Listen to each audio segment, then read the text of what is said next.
हाँ वर्ण गुरुदेव आ गए। हाँ बोलिए आचार्य श्री कुंतु सागर जी गुरुदेव की जय। गणधाराचार्य श्री कुंतु सागर जी गुरुदेव के 77वें जन्म जयंती उपलक्ष्य में सभी उनके समस्त शिष्य समुदायों द्वारा 10 दिवसीय शिविर विशेष स्वाध्याय रखा गया, जिसमें हमारे आचार्य श्री कनकनंदी जी गुरुदेव द्वारा यह इष्टोपदेश स्वाध्याय जारी रहेगा। उसी शिविर के अंतर्गत ये इष्टोपदेश ग्रंथ का स्वाध्याय भी है। तो परम पूज्य आचार्य भगवंत श्री कनकनंदी जी गुरुदेव के चरणों में बारंबार नमस्तु। वेबिनार में सम्मिलित हो रहे आचार्य श्री विद्यानंद जी गुरुदेव, आचार्य श्री गुप्तीनंद जी गुरुदेव, मुनि श्री आज्ञा सागर जी गुरुदेव, मुनि श्री सुविज्ञा सागर जी, मुनि श्री अध्यात्मानंद जी गुरुदेव के चरणों में नमस्तु। समस्त आरिका उपाध्याय आरिका माता जी के चरणों में वंदामि, शुल्लक शुल्लिकाओं के चरणों में इच्छामि। बहुत अच्छा, बहुत बहुत आशीर्वाद। आप अभी आए कि पहले आ गए थे? मैं आ गया था माता जी 15-20 मिनट। अच्छा, निर्मला जी को भी आशीर्वाद। निर्मला जी अब दिखिए।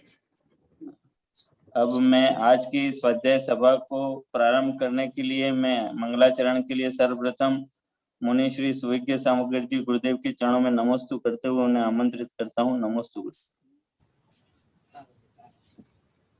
जय बोलो अनंतानंत सिद्ध परमेष्टि भगवान की जय। बोलो देवादिदेव आदि ब्रह्मादिनाथ भगवान की जय। बोलो जिनवाणी सरस्वती माता की जय। बोलो गणाधिपति गणधराचार्य श्री कुंथु सागर जी गुरुदेव की जय। बोलो परम पूज्य वैश्विक दृष्टि संपन्न स्वाध्याय तपस्वी आचार्य भगवंत श्री कनकनंदी जी गुरुदेव की जय। मैं विश्व धर्म की नमस्ते।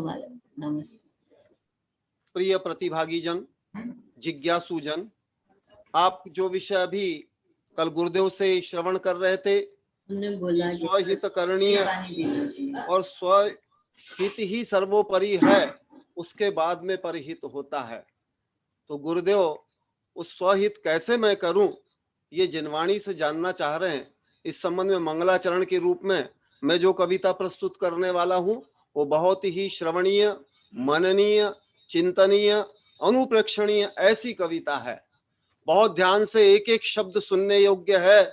और आप भी उस जिस जिनवाणी के माध्यम से आज गुरुदेव सारे विश्व को प्रबोधन दे रहे हैं, सबको समावेशित कर रहे हैं, ऐसी माँ जिनवाणी से गुरुदेव क्या जानना चाह रहे हैं, जो कल आपको बताया था वही विषय आज इस कविता के माध्यम से मंगलाचरण के रूप में प्रस्तुत है। और इसका शीर्षक है मेरी कहानी जो माँ जिनवाणी से जानूं। और ये कविता नंदोड़ में बनी थी 8/12/2015 मध्याह्न 3:05 पे। माँ मुझे सुनाओ मेरी कहानी, मेरे निज की कहानी, सर्वज्ञ प्रभु ने है जो जानी। माँ मुझे सुनाओ मेरी कहानी, मेरे मैं की कहानी, सर्वज्ञ प्रभु ने है जो जानी।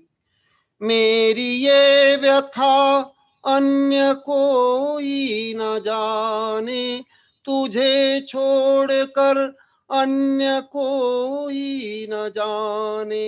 वैज्ञानिक दार्शनिक भी न जाने, मुझे ना सुनना अन्य की कहानी, मेरे मैं की कहानी, सर्वज्ञ प्रभु ने है जो जानी। मेरी कहानी है तू कहो अन्य कहानी, मुझ संबंधी कहो है आपकी जुबानी। समय नहीं सुनने को अन्य की कहानी, मेरी कहानी तो अभी तक पूरी ना जानी, मेरे निज की कहानी, सर्वज्ञ प्रभु ने है जो जानी। जिन वाणी माँ मेरी सुना रही कहानी, अनादि अनंत भवों की कहानी।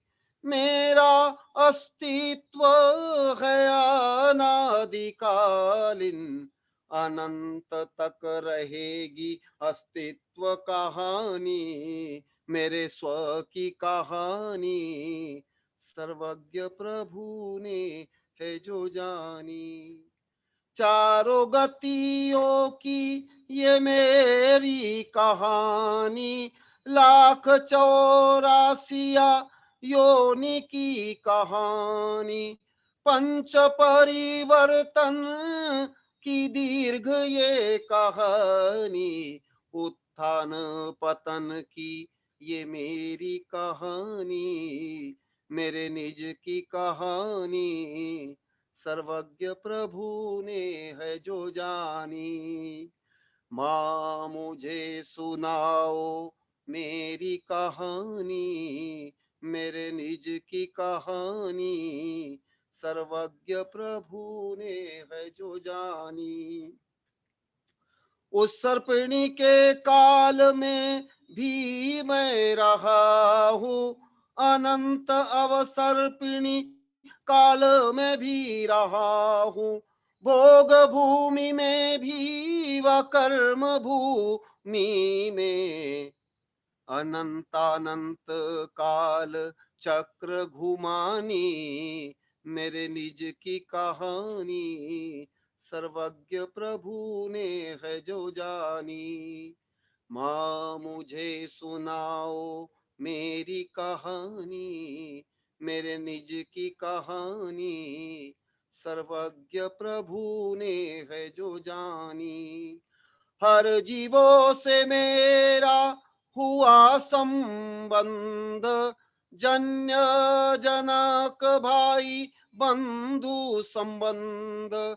शत्रु मित्र आदि हर संबंध, भक्ष भक्षक संबंध की भी ये कहानी। मेरे मैं की कहानी सर्वज्ञ प्रभु ने है जो जानी। ऐसी विचित्र है ये मेरी कहानी, नाटक सिनेमा से परे ये कहानी।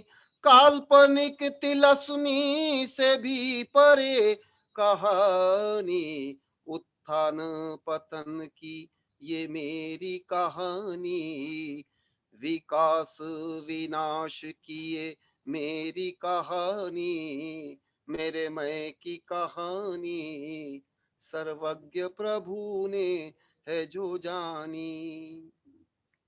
कल गुरुदेव बता रहे थे पुद्गल परिवर्तन कैसे किया, ये भी गुरुदेव लिख रहे हैं इसमें कि जीव ने जितना पुद्गल परिवर्तन किया है, सभी खाया व सभी पिया भी, भोग उपभोग सभी किया भी, किंतु अभी तक एक कामना किया भी। स्वयं की उपलब्धि अभी तक न करानी, मेरे स्व की कहानी सर्वज्ञ प्रभु ने है जो जानी।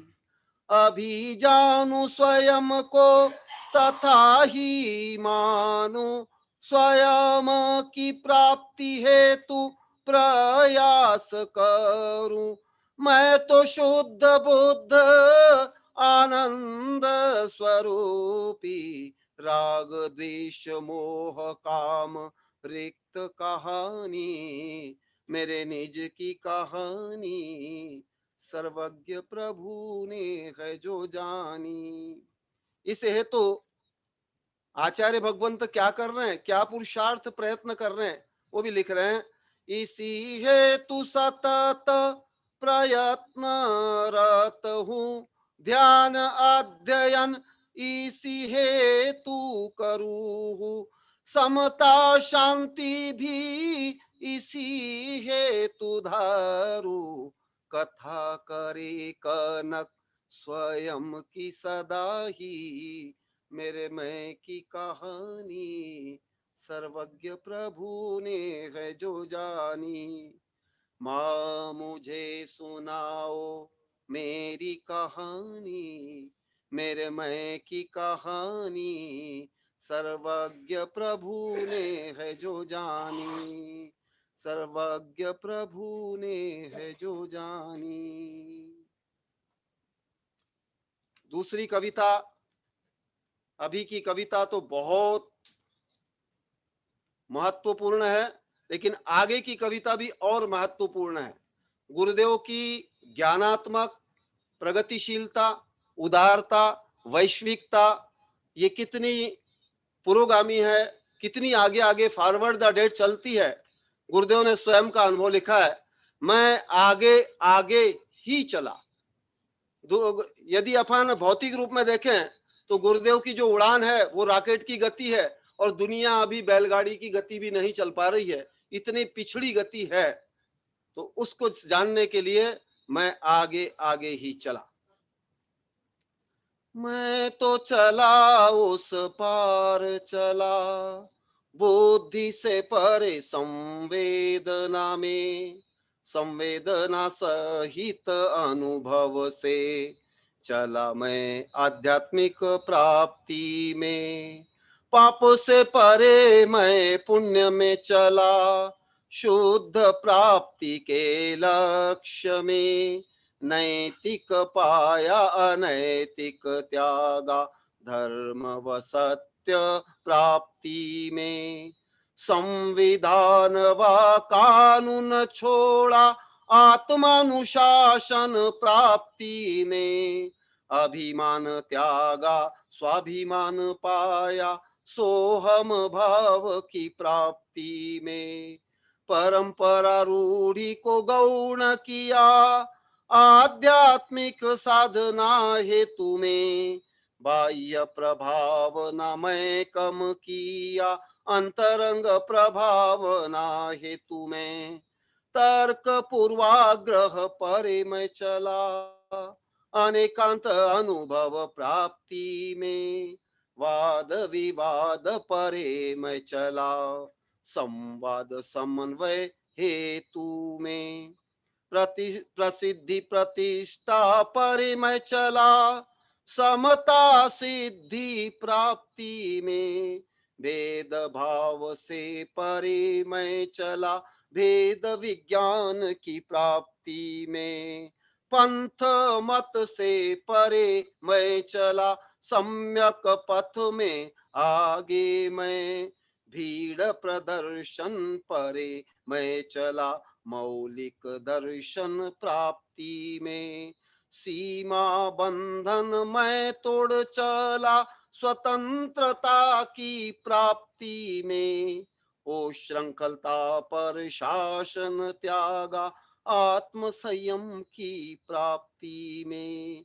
सत्ता संपत्ति से पार चला, आत्म वैभव प्राप्ति हेतु। आगे आगे ही आगे चला, कनक शुद्धात्म प्राप्ति में। मैं तो चला उस पार चला, बुद्धि से परे संवेदना में। संवेदना सहित अनुभव से चला मैं आध्यात्मिक प्राप्ति में। बुद्धि से परे संवेदना में। जय बोलो पुरोगामी आचार्य भगवंत श्री कनक नंदी जी गुरुदेव की। बहुत ही सुंदर और अद्भुत मंगलाचरण काव्य पाठ मनुष्य सुविज्ञ सागर जी के द्वारा हमें सुनने को मिला। बहुत ही हर्ष का विषय है। हमारे इस महान परंपरा के वर्तमान में सबसे ज्येष्ठ, सबसे वरिष्ठ संत आचार्य श्री कुंतु सागर जी और आज स्थिवराचार्य श्री संभव सागर जी, आज स्थिवराचार्य श्री संभव सागर जी गुरुदेव का 82वां अवतरण दिवस है। साथ ही गणाधिपति गणधाचार्य श्री कुंतु सागर जी गुरुदेव का भी अवतरण दिवस आने वाला है। तो ये दोनों महर्षि जो जिन्होंने आचार्य श्री महावीर कीर्ति जी गुरुदेव से हुमचा पद्मावती में सन 1967 में एक साथ इनकी दीक्षा हुई थी। तीर्थ भक्त शिरोमणि आचार्य श्री महावीर कीर्ति जी गुरुदेव के कर कमलों से और वर्तमान में विराजित संतों में आप दोनों सबसे वरिष्ठ और ज्येष्ठ संत हैं। ऐसे महान संतों के चरणों में हम बारंबार नमोस्तु नमोस्तु नमोस्तु करते हैं। आज इष्टोपदेश ग्रंथ के स्वाध्याय के लिए मैं परम पूज्य आचार्य भगवान श्री कनकनंद जी गुरुदेव के चरणों में कोटिशः वंदन नमोस्तु करते हुए गुरुदेव आप अपने अमृत देशना से हम सबको लाभान्वित करें। नमोस्तु गुरुदेव। नमस्ते। ओम नमः सिद्धेभ्यः। ओम नमः सिद्धेभ्यः। ओम नमः सिद्धेभ्यः। धर्मत्वमन्हो नमस्ते महाराज जी। नमस्ते महाराज। अभी ब्रह्मांड का स्वरूप, जीव का स्वरूप, कर्म का स्वरूप और आत्महित का स्वरूप और कर्म सिद्धांत का स्वरूप एक साथ तीनों श्लोक के माध्यम से चल रहा है। और कल कुछ जिज्ञासा हुई वैज्ञानिक गोदावरी साहब की, तो कल मैं बताया था, आज समय कम है, कल इसको कुछ मध्यम प्रतिपत्ति से बताऊंगा। इसलिए आज कर्म सिद्धांत से लेकर के आध्यात्मिक विज्ञान को सार संक्षेप में कुछ वर्णन कर रहा हूं, क्योंकि यह विषय अत्यंत गहन सूक्ष्म व्यापक है। क्योंकि जीव अनंत है, काल अनंत है, परिवर्तन पंच परिवर्तन अनंत अनंत है। इसलिए ये विषय सर्वज्ञ ज्ञानगम्य है। छद्मस्त इससे परम ज्ञान को, अनंत ज्ञान को पूर्णतः नहीं जान सकता है। हम केवल आंशिक जान सकते हैं, हम पूर्ण नहीं जान सकते हैं। ऐसे गणधर से लेकर के वैज्ञानिक तक मानते हैं। आधुनिक विज्ञान में सबसे बड़े वैज्ञानिक आइंस्टाइन भी ये माने थे, we only know partial truth but we cannot know absolute truth. यहां से प्रारंभ हुआ है वैज्ञानिक दृष्टि से थ्योरी ऑफ रिलेटिविटी, सापेक्ष सिद्धांत।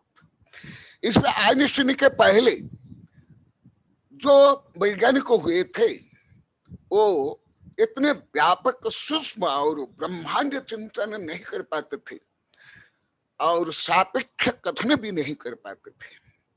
उसके बाद ये कथन अभी हो रहा है और बहुत सूक्ष्मता से शोध बोध हो रहा है। परंतु उससे भी आगे जो भारतीय आध्यात्मिक संस्कृति कर्म सिद्धांत है वहां तक अभी नहीं पहुंच पाए हैं।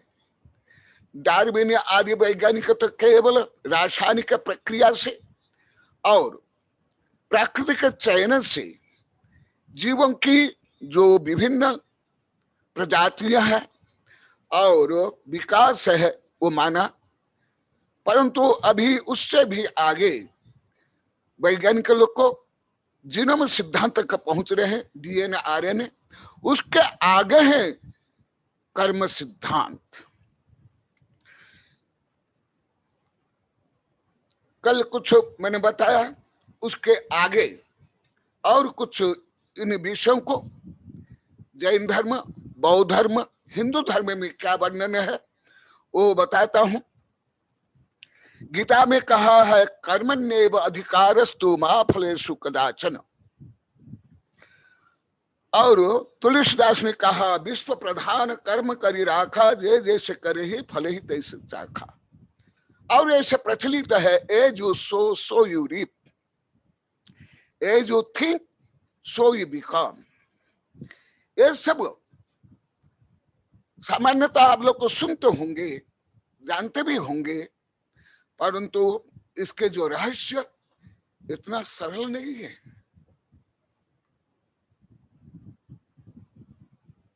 केवल नैतिक नहीं ये,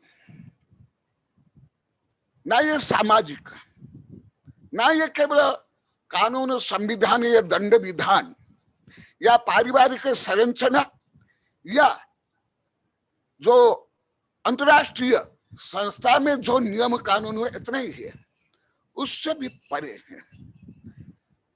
तो इस संबंधी कुछ और विषय से बता रहा हूं।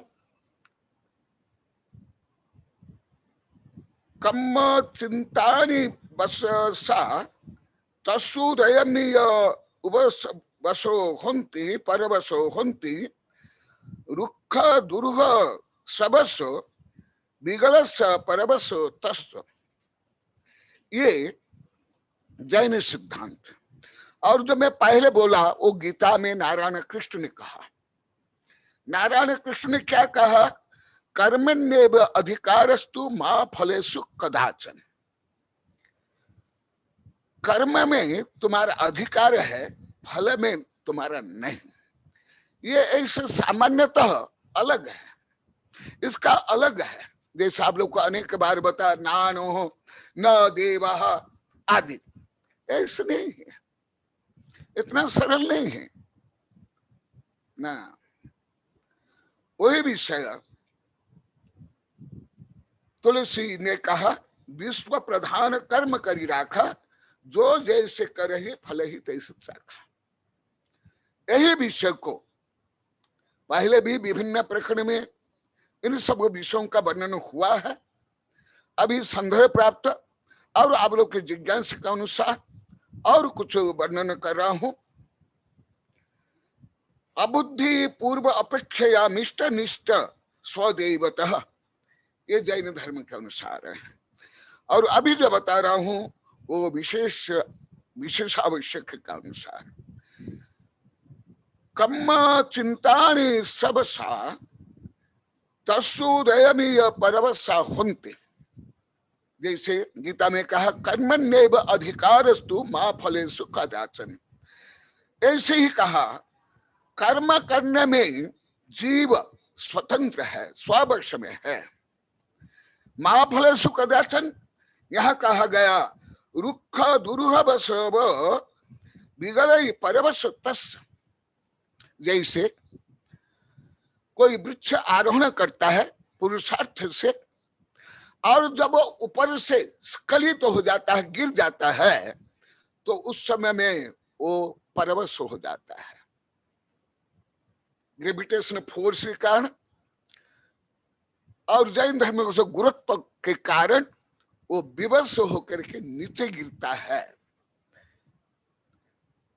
परंतु चढ़ते समय स्वपुरुषार्थ से, और जब गिर गया तो नीचे गिरता है। इसी प्रकार जीव कर्मण्येव अधिकारस्तु, जब कर्म करता है, केवल शारीरिक कर्म नहीं, जो भावात्मक कर्म मुख्य, नवकोटि से मनसा वचसा कर्मणा कृतकारिता अनुमोदना से जीव हंस हंस करके पाप करता है और रो रो करके दुख भोगता है। जैसे कोई शराबी है, बोतल में मद्य है और वह व्यक्ति स्वतंत्र है और मद्य का बोतल अलग है। मद्य का बोतल जबरदस्ती नहीं करता, बलात् नहीं करता है कि तो मुझे पियो, मुझे उठाओ, परंतु जब मद्यपाई शराब पी लेता है स्वपुरुषार्थ से, पहले पिया मद्यपाई मद्य को, उसके बाद मद्य उस मद्यपाई को पीता है, नचाता है उसके बाद उसका कोई बस रहता है क्या? और मद्य से अनंत गुण शक्तिशाली कर्म, और जीव हंस हंस करके हिंसानंद, मृषानंद, शौर्यानंद, परिग्रहानंद, राग द्वेष काम क्रोध मद मात्सर्य पंचपाप सप्त व्यसन अहंकार ममकार के कारण कर्म करता है। जैसे मद्य पीता है, फिर मद्य उस व्यक्ति को पीता है। जब वह मद्य पाई उस मद्य की शक्ति से प्रभावित हो जाता है, तो उस समय में मद्यपाय की शक्ति वहां क्षीण हो जाती है। जो अनंत शक्ति संपन्न जीव मद्य के सामने, जैसे कल बताया था, पहले बताया था, जो अनंत शक्ति संपन्न आत्मा है, एक जड़ शराब के सामने गुलाम हो जाता है, रिमोट कंट्रोल से परिचालित जैसे हो जाता है, विवश हो जाता है। कल ये विषय कुछ संक्षिप्त में सूत्रात्मक बताया था, आज कुछ विस्तार से बताता हूं। जैसे आप लोग को सुने होंगे, पढ़े होंगे, रावण, कंस, हिटलर, मुसलिन, सद्दापूत, शराबी, कबाबी, फैसनी, बेसनी, चोर, डाकू आदि जब हैबिचुएटेड हो जाते हैं, माने व्यसनी हो जाते हैं, फिर वो व्यसन उसको कंट्रोल करता है। कल भी बता, पहले भी बता, चतुर्थ काल में भी, सत्य युग में भी सलाह का पुरुष भी, बड़े बड़े पुरुष भी ऐसे कुछ अनर्थ कर जा रहा है। वो किसकी शक्ति? कर्म की शक्ति। वहां जीव की जो अनंत शक्ति पराभूत है, कुंठित है, विकृत है, सुप्त है, गुप्त है। तो ये संपूर्ण संसार विश्व प्रधान कर्म करी राखा। इसलिए अब लोगों को अनेक बार बताया, संसार अलग है, यूनिवर्स अलग है। संसार माने संसरति संसार, जो संसार में 84 लाख योनि में जीव भ्रमण करता है और विवश होकर के दुख सहन करता है, वह है संसार। ना कि जिसको साइंस में यूनिवर्स कहते हैं या विश्व कहते हैं या ब्रह्मांड कहते हैं, ये अलग है। और उसमें जीव जो भ्रमण करता है, संचरण करता है, गति से गति में जाता है, उत्थान पतन करता है, सुख और दुख को अनुभव करता है, अन्य अत्याचार पापाचार करता है, ये है संसार। ना कि आकाश संसार, ना कि काल संसार, ना कि शुद्ध एटम संसार। एटम भी संसार नहीं है। कर्म परमाणु जब बंधते हैं तब जाकर कर्म बनता है, वो उसके बाद होता है संसार। तो इसलिए जो कल बताया था, अनादिकाल से कौन विवश है, कौन परवश है, कौन गुलाम है, कौन दास है, कौन नट है। विश्वयम नाट्यशाला रचित सुरचना प्रेक्षक विश्वनाथ। 38 वर्ष पहले विश्व विज्ञान रहस्य में यह विषय में पहले एकदम फर्स्ट में प्रस्तावना में लिखा हूं। लोकयम नाट्यशाला रचित सुरचना प्रेक्षक विश्वनाथ जीवयम नित्य कार्य विभृत अनुधर नाटकाचार्य कर्म। तस्मात् रक्तं च पीतं हरित सुधबलं कृष्णमेवात्र वर्णः धृत्वा स्थूलत सूक्ष्म नटति सुनटवत नीचकोच्चे कुलेषु। यह लोक, यह विश्व, यह ब्रह्मांड नाट्यशाला है। और इसे विश्व रंगमंच में प्रेक्षक कौन? देखने वाले विश्वनाथ भगवान। प्रेक्षक विश्वनाथ, वो केवल ज्ञाता दृष्टा, कर्म से परे, साम्य अवस्था, सच्चिदानंद अवस्था, केवल वही और सब जीव में नित्यकारी, एक इंद्रिय जीव वायरस से, बैक्टीरिया से लेकर के ये कोरोना वायरस से लेकर के 84 लाख योनि के जीव, मनुष्य, राजा महाराजा, ये सब नट है, नट नित्यकारी और विविध तनुधर नाटकाचार्य कर्म, और विविध शरीर को धारण करता है कर्मानुसार। कभी मनुष्य, कभी पशु, कभी कीट, कभी पतंग, कभी स्त्री, कभी पुरुष, कभी काला, कभी गोरा, कभी मालिक, कभी मजदूर। परंतु मालिक भी नट है, मजदूर भी नट है, चक्रवर्ती भी नट है, एक कुत्ता भी नट है। ये सब नट है। केवल आपके हीरो हीरोइन नट नहीं है, आप लोग भी नट हो, मैं भी अभी भी नट हूं, क्योंकि मैं भी अभी कर्म को पूर्णतः परास्त करके शुद्ध बुद्ध आनंद नहीं बन पाया। कल आप लोग के जिज्ञासा में उत्तर दिया था, एक इंद्रिय से लेकर के मिथ्यात्व गुण स्थान में सब तो परम नट है, कर्म के दास है, गुलाम है। उसके बाद जब से आध्यात्मिक चेतना जागृत होती है, उसके बाद आत्म शक्ति कुछ जागृत होती है और कर्म शक्ति मंद पड़ती है। तथापि शावक से लेकर के प्रमत्त गुणस्थान, सत्ता गुणस्थान तक प्रमाद रहता है। तो इसलिए विविध तनुधर, ये जो विभिन्न शरीर है, ये शरीर में जो अंतर है वो सब कर्म जनित है। देहातीत विदेही अवस्था में, माने मोक्ष अवस्था में, निर्माण अवस्था में सब जीव के जो गुण धर्म एक समान। और नाटकादि कौन है? जैसे आप लोग को शायद देखे होंगे कि नहीं, कठपुतली को नचाते हैं। जो कठपुतली, जो टॉयस, वो खिलौने नाचते हैं, वो स्वयं नाचते नहीं है, उसके पीछे कोई नचाता है।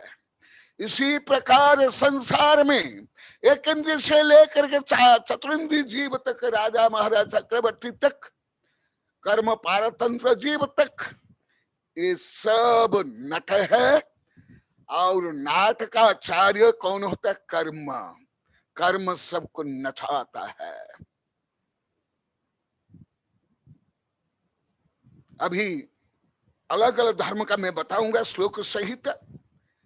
तस्मात् रक्तम पीतम हरित शुद्ध बल कृष्ण एवात्र वर्ण।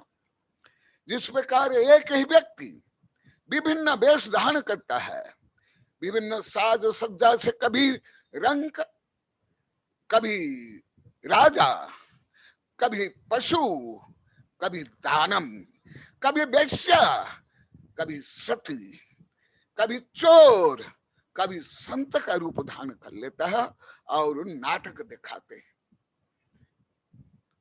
परंतु वो केवल स्वांग है, वो वास्तविक स्वरूप नहीं है। इसी प्रकार अभी मेरा जो शरीर है, अवस्था है, ये भी मेरा स्वरूप नहीं है, तुम्हारा भी ये स्वरूप नहीं है, राजा महाराज का भी ये स्वरूप नहीं है, इससे परे।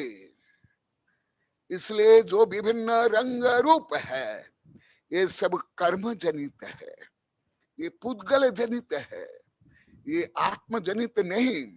जैसे पहले बताया, आकाश अनंत, अमूर्तिक, अभौतिक, स्पर्श रस गंध वर्ण आकाश रहित, परंतु बादल के कारण जिस प्रकार उसके रंग रूप, खंडर, विद्युत आदि है, इसी प्रकार ये संसार में जो कुछ छोटा बड़ा, धनी गरीब, पापी पुण्यात्मा, शोषक शोषित, ये सब ये आत्मा का स्वभाव है। तो इसका मतलब कर्म कितना बलवान है, कल बताया था तद्भव मुख्यगामी सलाह का पुरुष भी कैसे विवश थे, वो भी क्षय के सम्य दृष्टि व्रती चक्रवर्ती राजा महाराज सेठ साहूकार। तो कौन अभी तक अनादिकाल से कर्म जीव को नचाया है। और आगे तो बताऊंगा, धृत्वा स्थूलम च सूक्ष्मम नटति नटवत नित्य कुछ कुलेषु। इस कर्म के कारण विवस्था से परवशता से संसार जीव 84 लाख योनि में कभी स्थूल रूप, कभी सूक्ष्म रूप, कभी विभिन्न रूप धारण करके नीच गोत्र में, उच्च गोत्र में, कीट पतंग में, मनुष्य देव में नाचता है। इसलिए मैं अनेक बार बताया, राजा महाराज सेठ साहूकार राष्ट्रपति प्रधानमंत्री चक्रवर्ती तक अब कोई मालिक नहीं है, सब गुलाम है। कल भी बताया था, सब परतंत्र है, एकदम नहीं। केवल एक कृतदास, जैसे पहले दास प्रथा थी भारत लिखे पृथ्वी में, अब्राहम लिंकन ने उसको कानून बंद किया, ऐसा नहीं है। या जैसे मनुष्य गृहपालित पशु को रखते हैं, डोमेस्टिक एनिमल, उसका मालिक बन जाता है, या जैसे कंपनी वालों को मालिक आप मानते हो और वहां जो सर्विस करते हैं उनको नौकर मानते हो। कोई बॉस है तो कोई उसके अंडर में, ये सब सामान्य व्यवहार है। परंतु कर्म सिद्धांत अपेक्षा जो कल बताया था, अभी उसको मैं विभिन्न दृष्टिकोणों से बता रहा हूं। यह है हिंदू धर्म के भर्तृहरि शतक से मिल गया हूं, और महाभारत से, और बौद्ध धर्म से, और जैन धर्म से लेकर के बताऊंगा। हाँ, भले अभी भौतिक विज्ञानी फिजिक्स केमिस्ट्री में यह सिद्धांत अभी पूरा सिद्ध नहीं हुआ। हाँ, किंतु मनोविज्ञान में कुछ इसके बारे में रिसर्च है, लिखा गया है, और अभी वैज्ञानिक लोग केवल अंदाज लगाते हैं कि ये संभव है, परंतु सिद्ध नहीं कर पाए कि पर जन्म है कि नहीं, या वो खंडन में नहीं कर पा रहे, पूर्णतः उसका मंडन में नहीं कर पा रहे, क्योंकि ये अमूर्तिक चेतना आत्मा का जो स्वभाव है, गुण है, और जो सूक्ष्म कर्म परमाणु है, वहां तक अभी पहुंच नहीं पाए। तो देखा, जो कल आप लोग की जिज्ञासा थी वो मैं फिर गुणस्थान को लेकर बताऊंगा। पहले भी बताया हूं कि आत्मानुभव या परम स्वतंत्रता किसको है। भर्तृहरि शतक में कहा गया है, हिंदू धर्म का ग्रंथ है नीति शतक, श्रृंगार शतक और वैराग्य शतक। कर्मायतम फलम पुंसा बुद्धि कर्मानुसारिणी तथापि सुधिया कार्य कर्तव्य सुविचारतः। कर्मायतम फलम पुंसा, जैसे आपने आपके माता में जन्म लिया तो आप पैदल चल कर आए, ना रॉकेट में बैठ कर आए, ना साइकिल में बैठ कर आए, कैसा है? क्या आप स्वतंत्र रूप में विचार पूर्वक पैदल चल करके या कुछ यंत्र में बैठ करके आपके माता के गर्भ में आए क्या? आपको जो शरीर मिला, क्या आपने निर्माण किया या आपके माता पिता ने निर्माण किया? यदि माता पिता निर्माण किया तो एक माता पिता के संतान, कोई विकलांग, कोई अंधे, कोई गरीब, कोई दुष्ट, कोई दुर्जन, कोई विभिन्न रंग रूप के क्यों बनते हैं? इसलिए कर्मायतम फलम पुंसा, कर्म के वश से यह जीव ये सब गतिविधियों को करता है। बुद्धि कर्मानुसारिणी, ये भी सभी विभिन्न दृष्टिकोण से पहले बता दिया गया है, परंतु अभी जो इष्टोपदेश में जो प्रकरण है और आप लोग की जिज्ञासा है, इसलिए पुनः कुछ रिपीट कर रहा हूं। बुद्धि कर्मानुसारिणी, बुद्धि कर्म के अनुसार। आगे क्या कर्म, माने जो कर्म का इफेक्ट होगा, परिणाम होगा, एक्शन होगा, वो पहले बुद्धि में प्रकट होता है, तब जाकर के क्रिया करता है। वैज्ञानिक भी यही मानते हैं। पहले जो दिमाग है, विभिन्न केंद्र है, वहां उसी प्रकार विचार उत्पन्न होता है, फिर वो जो तरंग है वो नर्वस माध्यम से शरीर में जाकर के क्रिया प्रतिक्रिया करने में सहयोगी बनते हैं। तो बुद्धि कर्मानुसार। क्यों? इसका सूक्ष्म सिद्धांत कर्म अनुसार भी बताता हूं और आधुनिक मन विज्ञान के अनुसार भी थोड़ा बताता हूं। बुद्धि कर्मानुसार कैसे? जैसे पहले कर्म सिद्धांत बता देता हूं। जो कर्म जब उदय में आता है, जो पूर्व उपार्जित कर्म जब उदय आता है, पहले आप लोग को बहुत विस्तार से पढ़ा हूं, द्रव्य कर्म, भाव कर्म, नो कर्म, आश्रव, बंध आदि, उसको यहां जोड़ना। सामान्यतः ये आप लोग को सब सुने होंगे, बोलते होंगे बुद्धि कर्मानुसारिणी, परंतु इसका रीजन क्या है साइंटिफिक और कर्म के अनुसार वो? क्योंकि जब कर्म उदय में आता है तब द्रव्य कर्म के उदय से भाव कर्म होता है। जब द्रव्य कर्म उदय में आता है तब आत्म प्रदेश में उस प्रकार क्रिया प्रतिक्रिया होती है। जैसे अभी अभी आप लोग को बताया, अति स्थूल उदाहरण, कोई बड़ा उदाहरण नहीं।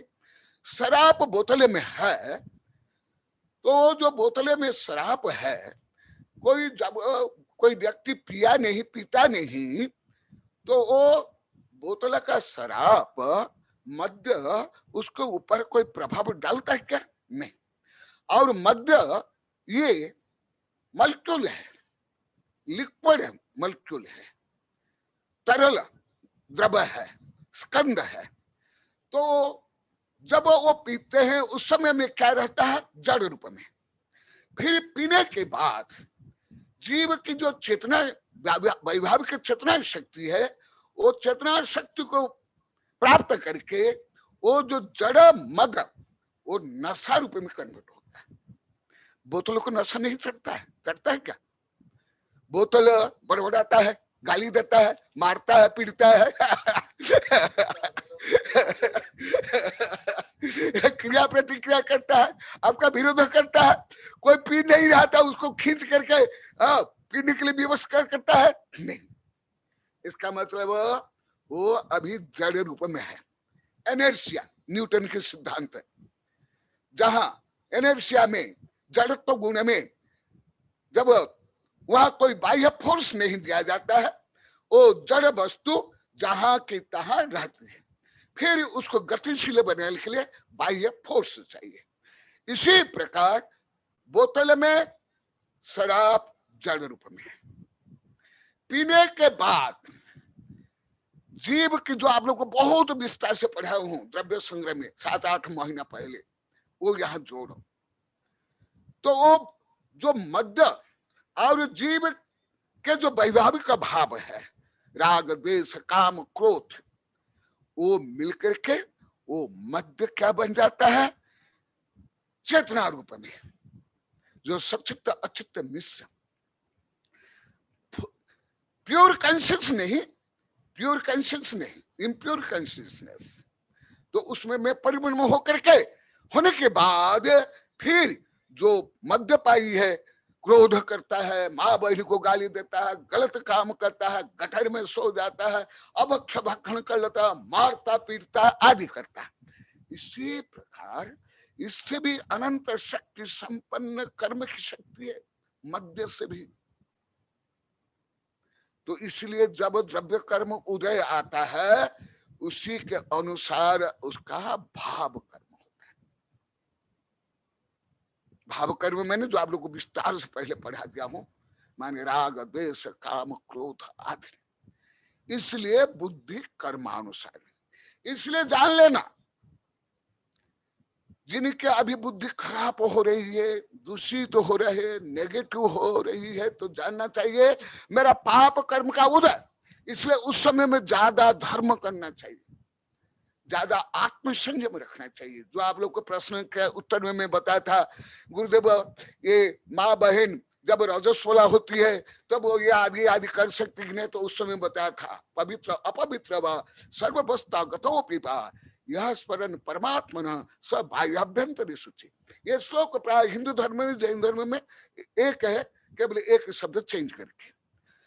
इसीलिए जो ज्यादा करके आप लोग को थोड़ा विज्ञान भी बताना चाहता हूं, ज्यादा करके जो अष्टमी चतुर्दशी अमावस्या संक्रांति है, इसमें व्रत उपवास आदि रखना और ये काम नहीं करना, ये प्राय करके हर धर्म में है।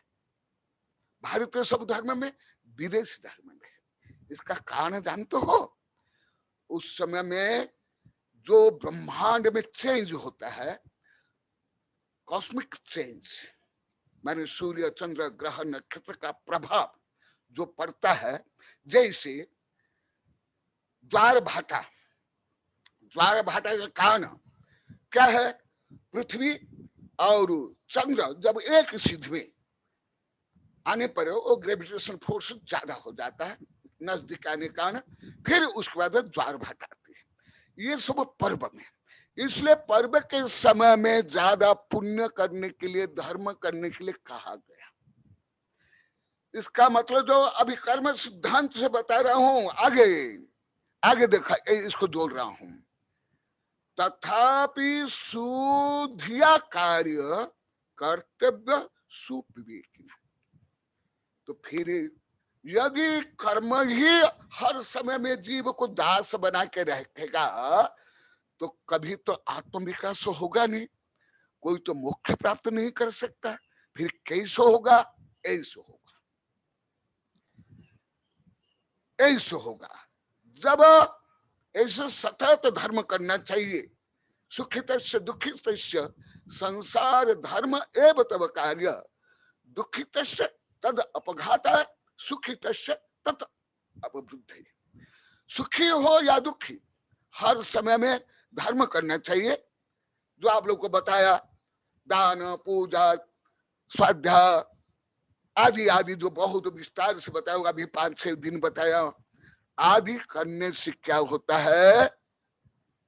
वो जो पूर्वापार्जित पाप कर्म है विगलित, वो विगलित हो जाता है, नष्ट हो जाता है, उपशम हो जाता है, क्षरण हो जाता है, नवीन कर्म नहीं बनता है। इसलिए जो ज्यादा करे पर्व में, तिथि में, या रोग या संकट या समस्या आने पर विशेष धर्म करते हैं, ये कारण। परंतु केवल निहित भौतिक स्वार्थ के लिए वहां धर्म करते, वो यथा धर्म नहीं है। दुख में सुमिरन सब करे, सुख में करे ना कोई। जो दुख काहे को, वो सही नहीं है, वो स्वार्थनिष्ठ है। कौन सा? भौतिक स्वार्थ, आध्यात्मिक स्वार्थ नहीं। इसलिए तथापि सुधिया कार्य कर्तव्य सुविचारता,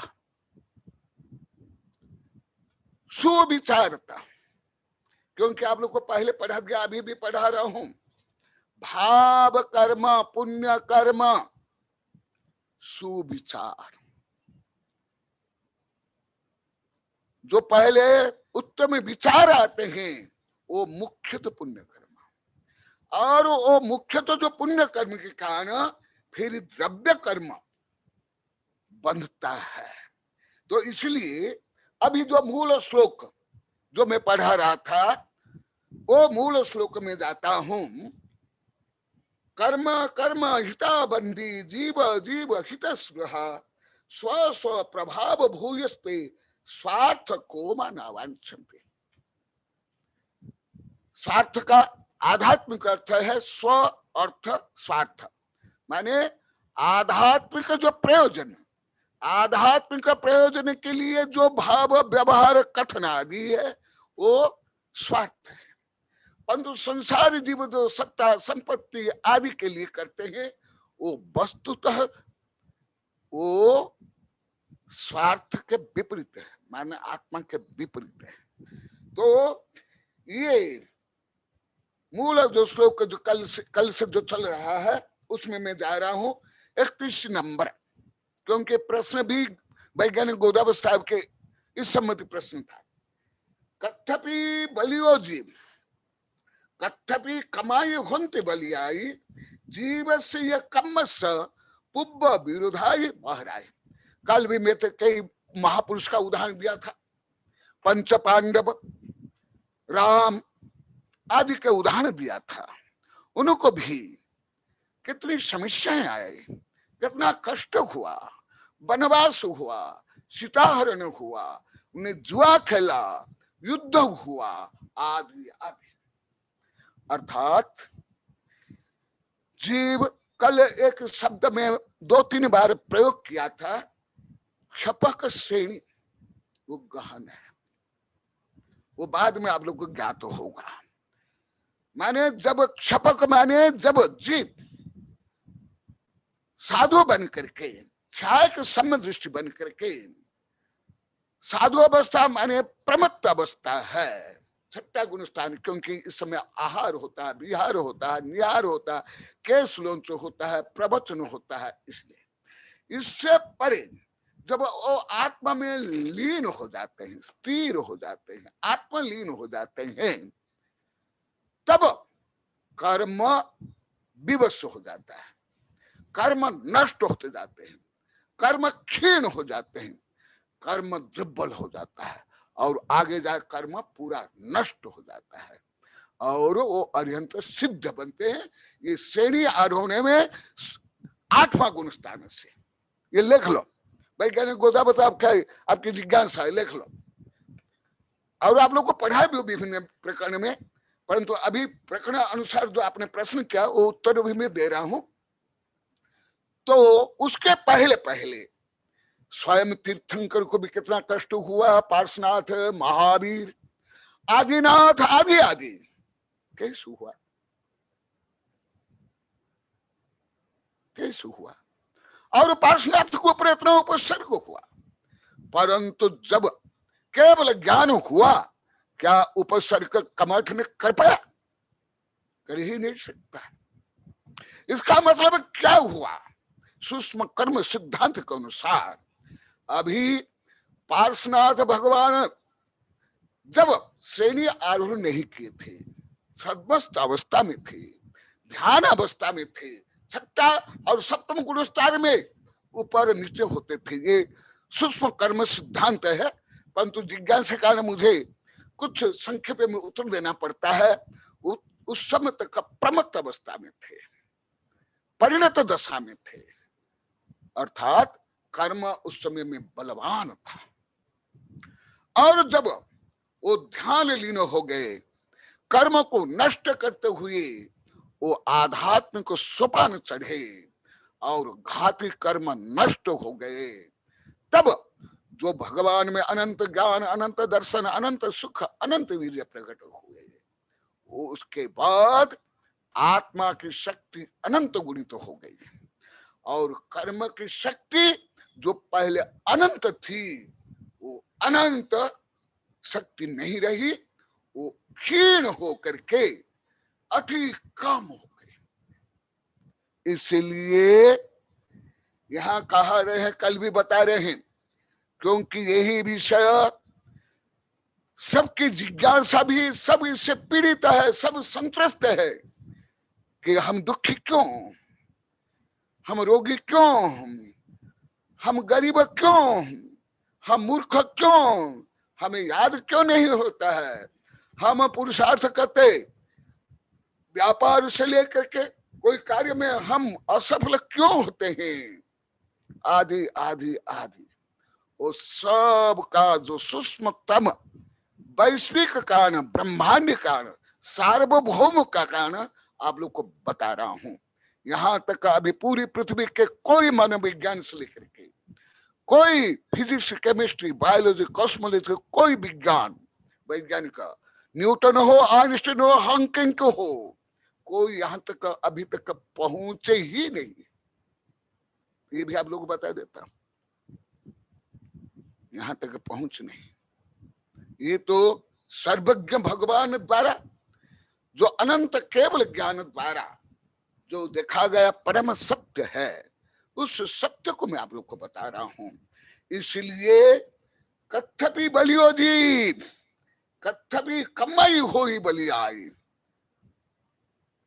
अनादिकाल से जीव ही परतंत्र है। भले इंद्र क्यों नहीं हो, चक्रवर्ती भी क्यों नहीं हो, क्योंकि आप लोग ज्ञात है स्थूल, अभी तो मैं सूक्ष्म बताया, चक्रवर्ती को भी रोग हो गया, मान भंग हो गया, दुखी थे। आप लोग को सिद्धांत ग्रंथ पढ़ो और पुराण में पढ़ लो। इसलिए अनादिकाल से कर्म ही बलवान है, नहीं तो अभी तक अनंत भूतकाल हो गया, अनंत अवसर्पणी उपसर्पणी, अनंत पंच परिवर्तन हो गए। तथापि जो ये मैं बता रहा हूं हमारे कर्ण योग से बता रहा हूं, और हिंदू धर्म के ब्रह्म वैवर्त पुराण से बता रहा हूं, और वो योग वशिष्ठ से बता रहा हूं। सामान्य ग्रंथ में हिंदू धर्म में नहीं मिलेगा, जैन धर्म में कभी नहीं मिलेगा, उसके आधार पर बता रहा हूं। यहाँ 2007 में मैंने लिखा था ब्रह्मांड आकाश केल जीव अनंत, उसमें तो अनादिकाल से जीव परतंत्र है और कर्म हावी है। इसलिए संसार में कोई भी पूर्णतः सुखी नहीं है। कोई ना कहीं आप लोग जानते हो, ये तो गरीब और भिखारी भी ऐसे बोलते हैं, कविता में भी आता है, हाँ ये सब गा लेते हैं, परंतु उसका कर्म सिद्धांत नहीं जानते। आप लोग को भी जानते हो, आप लोग को बोलते हैं, कोई तन दुखी, कोई मन दुखी, कोई परिवार में दुख से, कोई रुपया से दुखी, कोई रुपया अधिक होने पर दुखी, कोई सत्ता के कारण दुखी, कोई संपत्ति के कारण दुखी, कोई मान के कारण दुखी, कोई अपमान के कारण दुखी, कोई भीड़ के कारण दुखी, आदि आदि आप लोग को भी जानते हो। परंतु कारण क्या है? कारण जीवस्य कम्मस्य पुब्ब बेराई बेराई। इसलिए परम शत्रु जीव का और कोई नहीं है। जीव के परम शत्रु, क्योंकि समय होने जा रहा है, इसलिए हल्का सा बताकर इसको पूरा करता हूं। जीव के लिए परम शत्रु स्वयं ही है और मित्र भी स्वयं ही है। गीता में कहा गया है और उपनिषद में, जैन धर्म तो जत्र तत्र सर्वत्र है, और बौद्ध धर्म के धम्मपद में कहा है हात्मन हात्मन बंधु आत्मन रिप आत्मनम आत्मनम आत्मन साक्षी कृतस्य अपि अकृतस्य च। ये महाभारत इसमें बता रहा हूं। इसी प्रकार जैन धर्म में प्राकृत में है और पाली में धम्मपद में है, यही है, केवल भाषांतर है। आत्मा का शत्रु स्वयं आत्मा ही है, क्योंकि जो राग द्वेष काम क्रोध स्वयं जब जीव करता है तब ही कर्म बांधता है और उसको गुलाम बना करके दुख देता है। जैसे शराब जब स्वयं शराब पीता है तो शराब का प्रभाव उसके ऊपर पड़ता है। जैसे कोई विष पीता है तो विष का प्रभाव उसके ऊपर पड़ता है।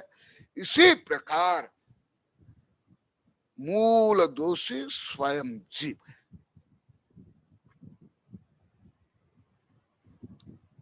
मूल। निमित्त रूप में, बाह्य रूप में बहुत है, जो आप लोग को पहले बहुत विस्तार से बता दिया। द्रव्य, क्षेत्र, काल, भव, भाव, व्यक्ति, परिस्थिति, भोजन, रोगाणु, जीवाणु, पशु, पक्षी आदि। परंतु मूल है आत्मेव ही आत्मन बंधु। आत्मा का परम बंधु तुम्हारा माता पिता, भाई बंधु, कुटुंब, सगा सखा से लेकर के कोई नहीं। परम बंधु आप स्वयं ही हो। आपका परम बंधु तुम ही हो। क्यों तुम नरक जाओगे या निगोद जाओगे या स्वर्ग में जाओगे या मोक्ष में जाओगे, तुम्हारा साथ कौन नहीं छोड़ेगा। तुम्हारा भाई बंधु कुटुंब, तुम्हारा शरीर, तुम्हारी सत्ता संपत्ति, कोई नहीं। तुम्हारे साथ तुम ही रहोगे और कोई नहीं रहेगा। इसलिए तुम तुम्हारा स्वयं का बंधु हो। बंधु आत्मा में रिपु आत्मन, और आत्मा का रिपु शत्रु आत्मा ही है। जैसे आप लोग को अनेक बार बता दिया हूं, श्रीपाल साधु को देख रहे कोष्ठी कोष्ठी बोला, और उनके सहयोगियों ने अनुमोदना कर ली, है ना। तो ये स्ववश से उन्हें किया। फिर कर्म बांधने के बाद कर्म के परवश हो गए, गुलाम हो गए।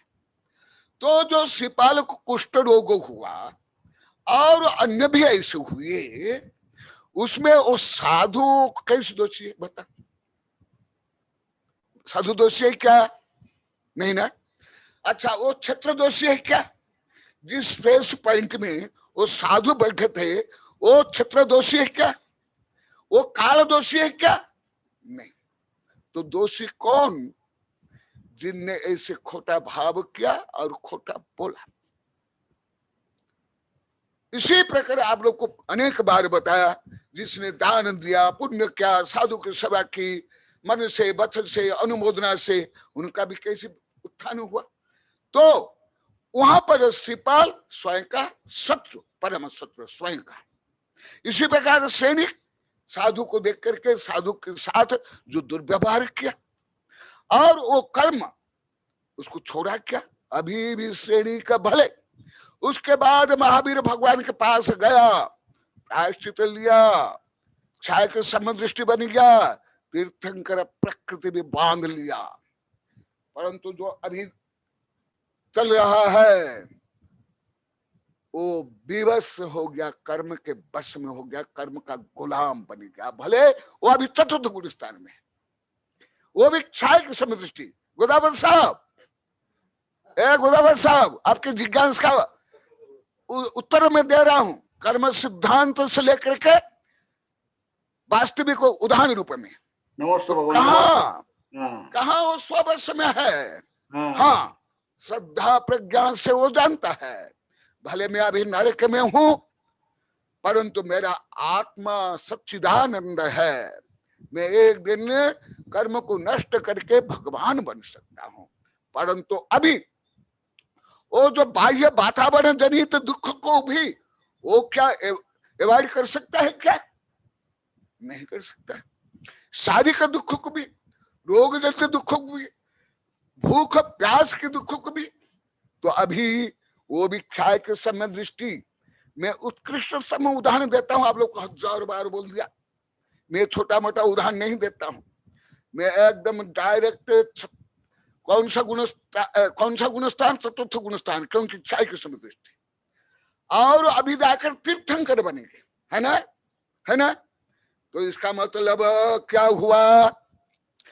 अभी चतुर्थ गुणस्थान में भले उनको आत्म श्रद्धान अवश्य है, नरक में भी है कि मैं आत्मा हूं और मैं परमात्मा बन सकता हूं।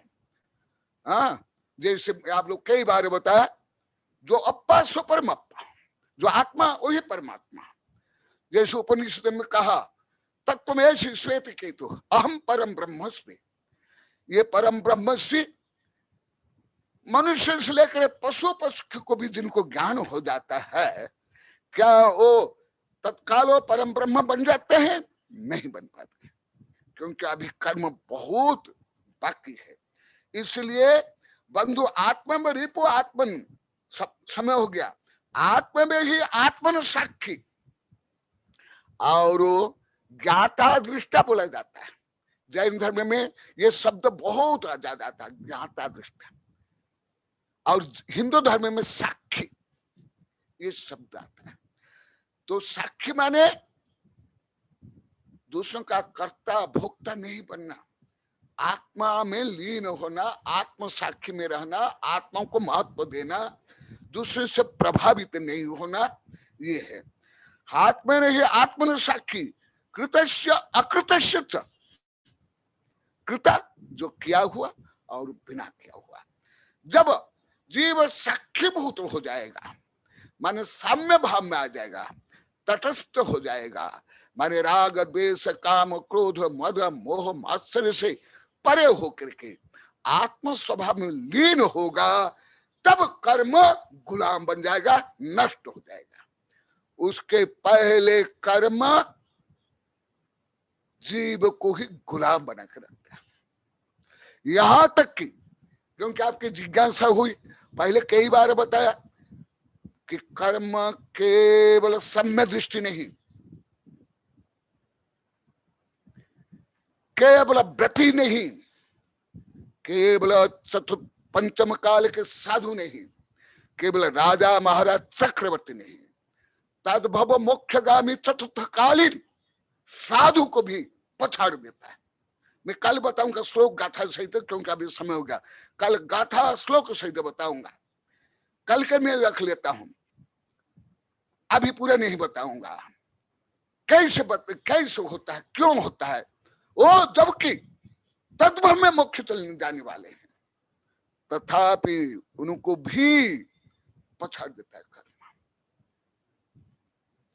इसको इसलिए हिंदू धर्म में मोह माया बोलते, माया की शक्ति, माया शक्ति, उस माया शक्ति से सब प्रभावित। हमारे यहां भी वही भाव पाप माने दर्शन मोहनीय, चारित्र मोहनीय या कर्म। इसी प्रकार संक्षेप में कर्म शक्ति को और आपकी जो जिज्ञासा को इंक्लूड करके संक्षेप में वर्णन किया। जय महावीर भगवान की। परम पूज्य आचार्य भगवान श्री कनकनंदी जी गुरुदेव के चरणों में कोटि कोटि नमस्तु भगवान। गुरुदेव, आज इस स्वाध्याय सभा की प्रथम जिज्ञासा के लिए मैं आचार्य भगवान श्री विद्यानंद जी गुरुदेव को मैं आमंत्रित करता हूं। उसके बाद डॉक्टर श्यामलाल जी गोदावत साहब तैयार रहें। पहले मैं आचार्य श्री विद्यानंद जी गुरुदेव को मैं आमंत्रित करता हूं, वे अपनी जिज्ञासा रखें।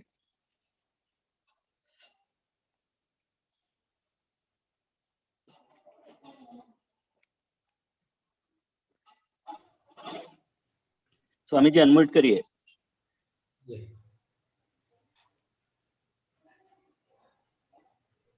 गुरु, मेरी आवाज आ रही है? हाँ प्रभु, आ रही है। गुरुदेव के चरणों में मैं नमस्ते करता हूँ। संगस्त सभी साधुओं को भी नमस्ते प्रति नमस्ते करता हूँ। गुरुदेव, आज आपने कर्म सिद्धांत जैसे जटिल विषय को, जो करणान योग के अंतर्गत आने वाला विषय है,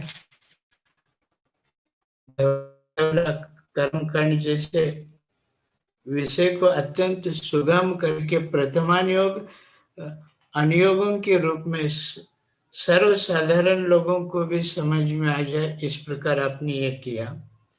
क्योंकि उदय विचित्ति, बंध विचित्ति, सत्य विचित्ति, कर्म के 10 अवस्थाएं जो भी है वो बुद्धिजीवी लोगों के लिए वो बुद्धि की खुराक है।